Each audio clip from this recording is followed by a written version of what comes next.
갑자기 불안해요. 일자리가 사라지지 않을까라고. 왜 일자리를 달라고, 나를 제발 부려달라고 사정해야 되지? 일종의 자본이 저지른 범죄를 추적하는 추리소설? 네, 전 고병권입니다. 그리고 이제 2017년부터 북클럽 자본이라고 그래서 이제 여러분이 보게 되실 12권의 책을 지금까지 써왔습니다. 그러니까 말 그대로인데 자본을 읽었으면 하는 마음이 있는 거예요. 자본을 요약해줘 버리면 사람들은 그걸 읽었다고 생각해요. 실제 자본을 체험하는 독서가 안 되는 거죠. 그리고 무엇보다 마르크스 자신이 그 이제 유명한 이야기인데 학문에는 지름길이 없습니다. 가파른 오솔길을 기어 올라가는 사람만이 그걸 얻을 수 있다고. 그런데 이 말을 마르크스는 노동자들한테 하고 싶었단 말이에요. 프랑스어판 자본을 낼 때 이제 너무 어렵거든요. 앞부분이. 일권이 너무 어려우니까 읽고만 있다 책을 던져버릴 것 같은 느낌이 드니까 그 앞에 부적처럼 써놓은 거예요. 이 책 어렵다는 거 알고 이해 안 된다는 거 알지만 제발 읽어달라고 다 끝까지. 그래서 그 마음으로 했는데 그 책을 제가 읽어달라고 지금 또 독자들에게 말하는 거잖아요. 우리 한번 같이 읽어보자고. 그렇다고 한다면 내가 요약 정리해줄게가 아니라 읽을 때 근데 혹시 힘들다면 옆에서 손잡으면서 같이 우리 힘내자고 말해주는 사람, 조금 산 올라가다 지치면 같이 주저앉아서 또 딴 얘기 꺼내볼 수 있는 사람, 컴패니언 북스라는 표현을 많이 쓰는데 친구처럼 가는 책. 책을 내가 막 이게 답이야라고 해설해 주는 것도 아니고 저는 이런 생각을 했다고 이 책을 읽으면서라고 해서 가급적 한 단락도 생략하지 않으려고 했어요. 왜냐하면 어떤 독자가 어떤 단락을 읽다가 이게 도무지 이해가 안 된다거나 혹은 다른 사람의 생각이 궁금하다고 할 때 내 얘기를 들려줄 수 있으면 좋겠다 싶어서 그래서 이제 책이 두꺼워진, 그러니까 길어진 것인데요. 같이 가자고. 그러나 대신 올라가 주지는 않겠다고. 당신이 거기를 가고 싶다면 그 책의 길을 걷고 싶다면 나도 같이 갈 생각이 있다고. 그 동반자로 이 책을 선택해달라고, 읽어달라고, 혹은 옆에 놓아달라고요. 이 책은 이 책으로만 읽지 말고 제발 자본을 읽을 때 옆에 두면서 읽어달라고. 그런 마음입니다. 글자 그대로는 자본가를 강력하게 비판하는 책이 맞습니다. 그러나 마르크스가 앞에 제발 오해하지 말아달라고 서문에 써놓은 게 있어요. 자본가란 단어는 자본, 자기가 그리고 있는 자본이라고 하는 것의 인격적인 구현체로서만 설명하는 거라고요. 저는 자본이라는 책을 한마디로 하면 일종의 자본이 저지른 범죄를 추적하는 추리소설 혹은 수사 보고서 혹은 법정의 기소문, 자본이 어떤 죄를 저질렀는지. 실제로 이제 마르크스의 자본이 나올 때가 서구에서는 추리소설이 이제 시작될 때거든요. 되게 유행하고. 그러나 마르크스의 자본과 19세기 추리소설의 결정적으로 다른 점이 있어요.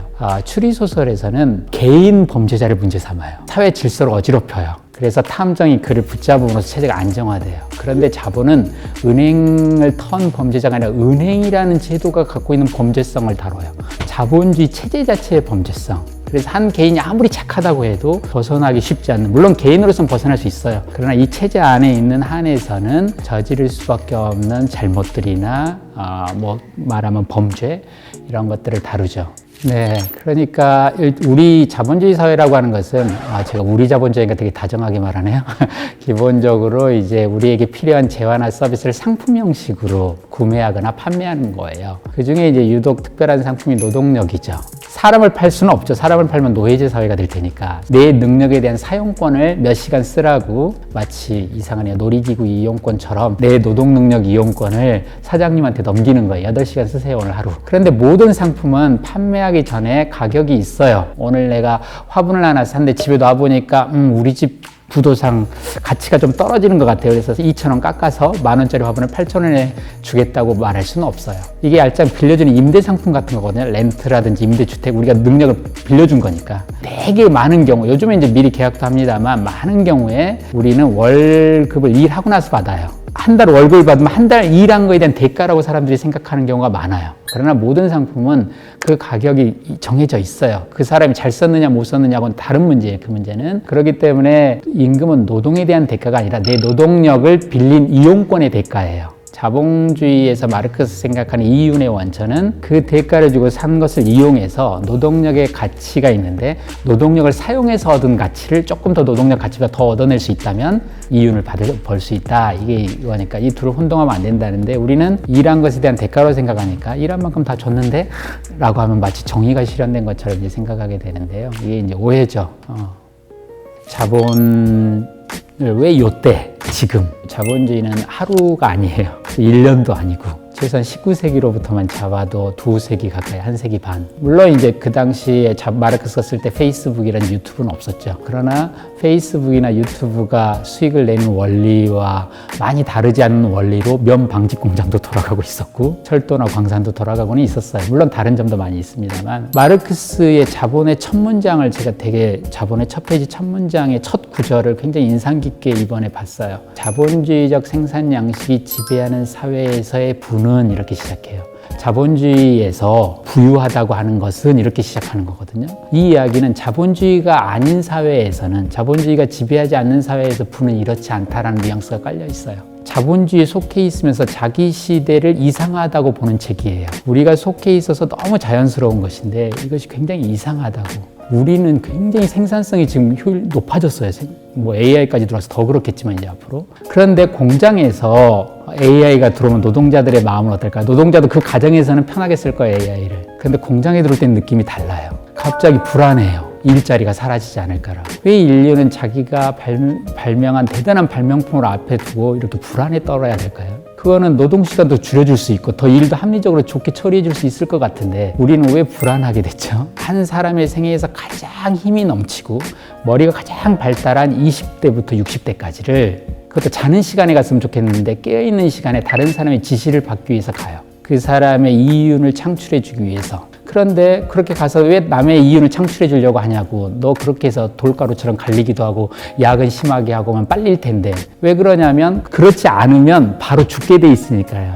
이상한 말이지만 살기 위해서 착취당해야 해요, 우리는. 그런데 생산 능력도 모자라지 않고 우리의 창조력도 모자라지 않고 그런데 우리는 왜 이렇게 살고 있지? 왜 이렇게 불안하지? 왜 일자리를 달라고 나를 제발 부려달라고 사정해야 되지라고 하는 이런 근본적인 물음들 있잖아요. 이 물음을 마르크스는 19세기에 던졌지만 21세기에 이 물음 던져보는 의미가 있다고 생각해요. 저는 사회가 조금 더 완전히 무슨 혁명까지 바라진 않을지라도 사회가 조금 더 이 질문에 진지하게 답하면서 우리의 환경과 우리의 삶과 우리 자신의 인생에 대해서 이야기해 볼 수 있는 자리를 혹은 이 계기로 기회로 삼았으면 좋겠다 이런 생각합니다.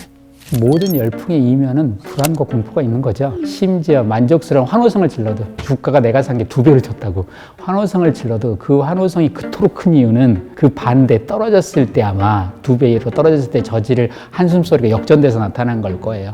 어느 시대보다 안정감이 없으니까요. 평생 직장 개념도 이제는 불가능하고 정규직 되는 것도 쉽지 않고 이 모든 조건 속에서 저는 재테크에 혈안이 안 되는 게 이상한 것 같아요. 그건 대단한 훈련과 단련이 있지 않으면 자기 삶에 대한 확신, 내 인생에 대해서 이게 옳은 길에는 확신 없으면 누구도 그걸 가질 거예요. 우리는 무언가를 축적하려고 막 해요. 그래서 월급을 받고 피땀 흘려서 주식도 사고 주식에 사서 갑자기 집이 오를 것 같으면 집으로 갈아타고 고급 승용차에서 주택이 되기도 하고 주택이 땅으로 되면서 뭔가 만질 수도 없는 무언가 그걸 쌓아야 된다고 마구마구 생각하고 있어요. 그리고 얼마만큼 쌓아야 될지는 솔직히 몰라요. 지금 한번 읽었으면 좋겠다 자본을 이렇게 말하는 건 지금 우리가 쫓고 있는 것의 정체가 뭔지를 한번 물었으면 좋겠어요. 정말로. 내가 내 삶에 아까 그랬듯이 가장 소중한 시간 한번 그래 자본에 한번 바쳐도 다음에 생애가 있으면 모르겠어요. 그러나 이번 생을 그것을 위해서 쏟아 좋은지에 대해서는 한번 물어볼 필요가 있어요. 정말로. 근데 아까 말씀드렸듯이 그걸 사람 탓을 할 수는 없다고 생각해요. 불안한 시스템 속에 지금 내몰려 있기 때문에 국가가 혹은 정부가 혹은 사회에서 기성세대가 해야 할 일은 이 불안을 낮추는 일이에요.